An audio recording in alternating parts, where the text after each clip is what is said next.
बिस्मिल्लाहिर्रहमानिर्रहीम, अस्सलाम वालेकुम। यूट्यूब में सलमान हैदर। उम्मीद करता हूं कि पाक परवरदिगार ने आपको अपनी हिफ्ज़ो अमान में रखा होगा। मेरी तरह यकीनन आपको भी किसी हद तक तसल्ली हो गई है कि इसराइल और फ़लस्तीन के दरमियान जंग बंदी हो चुकी है। लेकिन जो अपडेट मैंने आपके साथ शेयर कर दिया ना, उसका ताल्लुक सिर्फ दिल के साथ नहीं है, दिमाग के साथ भी है। कैसे हो सकता है किसी कौम के 234 अफराद 11 दिनों के अंदर शहीद कर दिए गए हों, बुरे तरीके से मार दिए गए हों, दफनाने की जगह उनके पास ना हो? कैसे हो सकता है कि जब 36 मासूम बच्चों को शहीद कर दिया गया हो 11 दिनों के अंदर? कैसे हो सकता है ये बात कि जब 34 औरतों को शहीद कर दिया गया हो, वो लोग 11 दिन बाद इतनी मौतें और इतनी शहादतें रिसीव करने के बाद इस वक्त फ़लस्तीन की सड़कों पर जश्न मना रहे हैं? वो कैसे सीटियां बजाते हुए बाहर आ गए हैं? वो कैसे आतिशबाजी कर रहे हैं सड़कों पर? पूरी रात भी, सुबह भी, और इस वक्त भी मैं जिस वक्त आपसे बात कर रहा हूं मस्जिद अक्सा के सहन में, वो क्यों कर रहे हैं ये सब? वो इतना जश्न क्यों मना रहे हैं? ये एक अहम मुद्दा है। और जश्न क्यों मनाया जाता है? ये कौन सी जीत है जिसका वो जश्न मना रहे हैं? ये मैंने अपडेट आपके साथ शेयर करनी है। दूसरा, इसराइलियों की कैबिनेट के सीनियर मेंबर्स, इसराइल के मेन मीडिया हाउस के चीफ एडिटर और इसराइल के मेन मिनिस्टर्स ने अपनी शिकस्त का वाज़े तौर पर ऐलान किया है जिस वक्त मैं आपसे गुफ्तगू कर रहा हूं। और वो पॉइंट सारे मैं आपके साथ शेयर करूंगा जो डिफीट उनको हासिल हुई है। और वो तमाम पॉइंट मैं इस वीडियो में आपके साथ शेयर करूंगा जो हमास को 11 दिनों की, वो हमास जो 70 सालों से पत्थरों से, गुलेलों से, झंडों से लड़ती थी, आज मिसाइलों से लड़ रही है। और 11 दिन तक मिसाइलों से उसने अपनी सरजमीन का दिफा किया है, मस्जिद अक्सा का दिफा किया है। 11 दिनों में उसने क्या हासिल किया, उसने क्या अचीव किया? ये हमास की जुबानी नहीं, मैं इसराइली करता धरताओं की जुबानी आपको बताता हूं।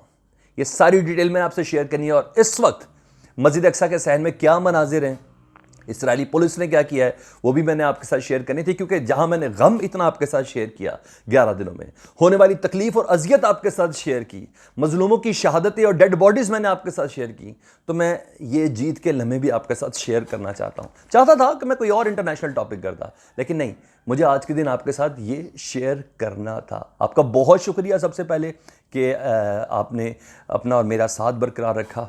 अल्लाह इस साथ को कायम दायम रखे। और जिस तरह अपडेट्स इंटरनेशनल हो, डोमेस्टिक हो या पॉलिटिकल, सारे हम आपके साथ शेयर करते रहेंगे। एक बार फिर से दरख्वास्त करते हैं, चैनल को सब्सक्राइब कर देंगे, रिश्ता बंधा रहे तो बहुत ही मुनासिब है। बेल आइकॉन दबा दें ताकि मजीद अपडेट्स भी आप तक पहुंचती रहें। जनाब, सबसे पहले मैं फ़लस्तीनियों के जश्न की वजह आपको बता दूं। फ़लस्तीनियों के जश्न की वजह यह है कि मिसाइल फैक्ट्री उन्होंने उड़ाई है 11 दिनों के अंदर, इसराइल की मेन।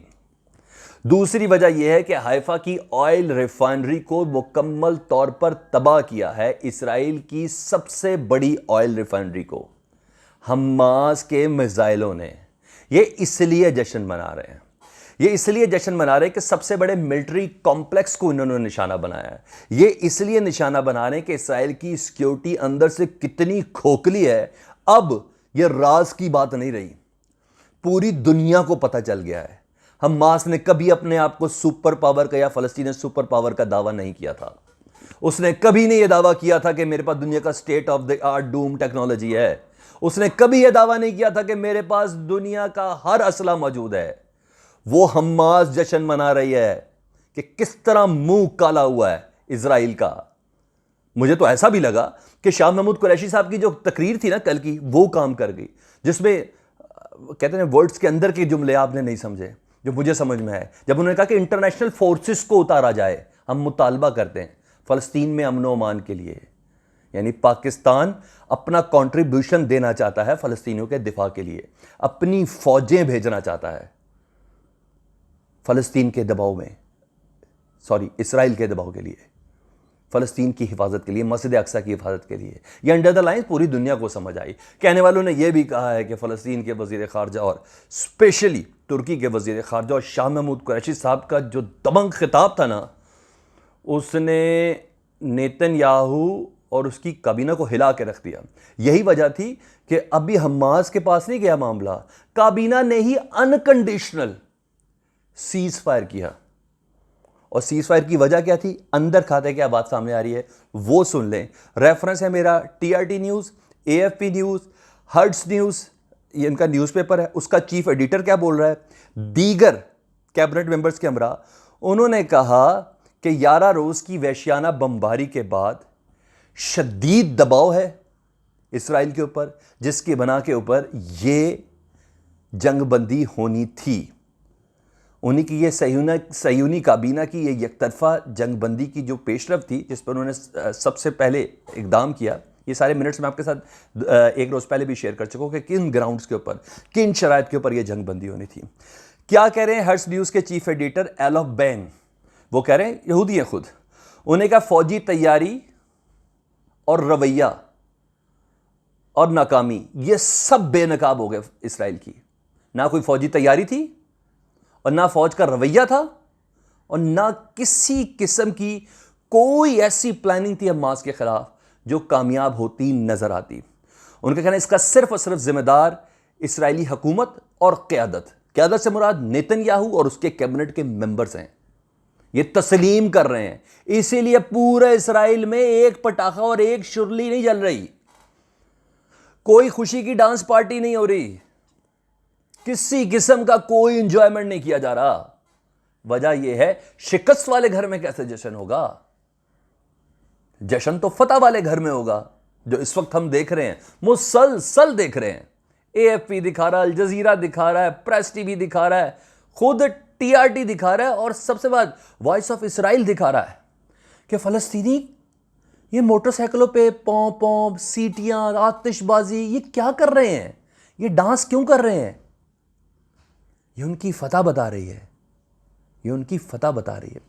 उन्होंने कहा है जी, हर्ट्स न्यूज़ के चीफ एडिटर ने उन्हें कहा है गजा में बर्बादी को फातिहाना अंदाज में पेश करना इसराइल की नाकामी का मुंह बोलता सबूत था, क्योंकि इजरायली फौजियों और क़यादत ने खुद इजरायलियों की जिंदगी तहस नहस की इन 11 दिनों के अंदर। इतनी तबाही हमास के मिसाइलों से आई है उधर, इतना डर और खौफ हमास के मिसाइलों का था कि 11 दिनों से लोग अपने घरों में सोए ही नहीं। पूरा इसराइल शेल्टर्स और बंकर के अंदर सो रहा था। यह आपने जहन में रखना है, ये कुछ नहीं, ये वो लोग कह रहे हैं, मैं नहीं कह रहा। तो क्यों ना आप और मैं इत्मीनान और खुशी का इजहार करें कि 11 दिनों में आपने बहुत साथ दिया है मजलूमों का, मुसलमानों का नहीं, मजलूमों का, इंसानियत का। मजीद उन्होंने कहा कि खबर ही नहीं कि इसराइली हिसार को तोड़कर, कहते हैं इसराइली फौज को खबर ही नहीं थी कि इसराइली हिसार को तोड़कर हमास की फौजें हमारे घर में यानी इसराइल के अंदर दाखिल हो जाएंगी और हमला करेंगी और नुकसान पहुंचाएंगी। आप समझिए वो रिफाइनरी, और मैं सारी चीज़ें आपको क्यों बता रहा हूँ, इसके साथ अटैच करें। उन्होंने कहा अब जो अगली जंग है ना, वो हिजबुल्लाह से होनी, और वो हिजबुल्लाह जो कई 100 गुना ताकतवर है हमास से। उन्होंने कहा उसकी तैयारी करें, क्योंकि आपने जितनी भी तवज्जो मरकूज़ की हुई थी ना, वो ईरान के ऊपर की थी, लबनान के ऊपर की हुई थी, वैसे इलाके की प्रॉक्सीज बढ़ाने के लिए की हुई थी, आपने हमास को देखा ही नहीं। आगे डिटेल सुने जी। उन्होंने कहा जो दीगर जंगों के साथ अगर मुआवजा की जाए ना, दूसरी लबनान जंग जिसमें कई यहूदियों को जहन्नुम हासिल किया था और हिजबुल्लाह लड़ी थी, हसन नसरुल्लाह लड़ा था ईरानी सपोर्ट के साथ, और पूरी दुनिया के जवान लड़ने के लिए उधर गए थे। उन्होंने कहा वो जंग, ऑपरेशन पिलर ऑफ डिफेंस और ऑपरेशन प्रोटेक्टिव एज, ये इन तीनों में इतना नुकसान नहीं हुआ इसराइल का। ये मैं नहीं कह रहा जनाब, इसराइली कह रहे हैं, उनके कैबिनेट के मेंबर्स कह रहे हैं, उनके अखबारों के चीफ एडिटर कह रहे हैं। कामयाबी महसूस तो हो ना, आप सिर्फ भंगड़े जश्न देख रहे हैं, सीटियां और आतिशबाजी देख रहे हैं। मैं आपको बता रहा हूं वो वजह क्या है, वो वजह क्या है। उन्हें कहा जो ये 11 रोज़ा ऑपरेशन था ना, इस ऑपरेशन का नाम इन्होंने कहा था गार्डियन ऑफ द वॉल्स। उन्हें कहा ये नाकाम और बेमानी तरीन जंग रही है, 11 दिन, इसलिए इसराइल में सफ़े मातम है। ये चीज़ थी जो मैंने आपको शेयर करी थी। इस एंजॉय के साथ आज का दिन गुजारे हैं, इस सुकून के साथ आज का दिन गुजारे हैं कि अब अबाबील परिंदों की शक्ल में नहीं आते। अल्लाह चाहे तो ऐसी मदद करता है कि जो सुपर पावर है वो गुलेलों और डंडों से खेलने वालों के हाथों में, मिसाइलों के हाथों मारी जाती है। अच्छा, साथ साथ उन्होंने ये भी कहा कि दुआ है कि इस्राएली इस 11 रोज़ा जंग के नुकसान को भूल जाएं, वैसे ही जिस तरह माउंट मेरोन का सानिया हुआ था। माउंट मेरोन का सानिया कौन सा था जी? वो था, भगदड़ मची थी 30 अप्रैल को, इसी साल ही, जब इनकी मजहबी तकरीब में जश्न हो रहा था और उसमें 45 अफराद मरे थे। उन्हें कहा दुआ है कि इस्राएल की अवाम ये सब भूल जाए। और इस वक्त आखिर के हिस्से में मस्जिद अक्सा के अंदर वो कहते हैं ना, चोर चोरी से जाए, हेरा फेरी से ना जाए।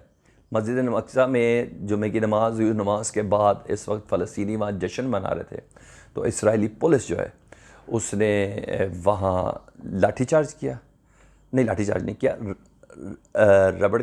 रबड़ की गोलियाँ फायर की हैं और टीयर गैस फायर की है। और सबसे आखिर में मैं आपको ये बताऊँ, शुक्र है कोई नुकसान नहीं हुआ, कोई ज़ख्मी नहीं हुआ, ये इतलात अभी तक मेरे पास कन्फर्म है।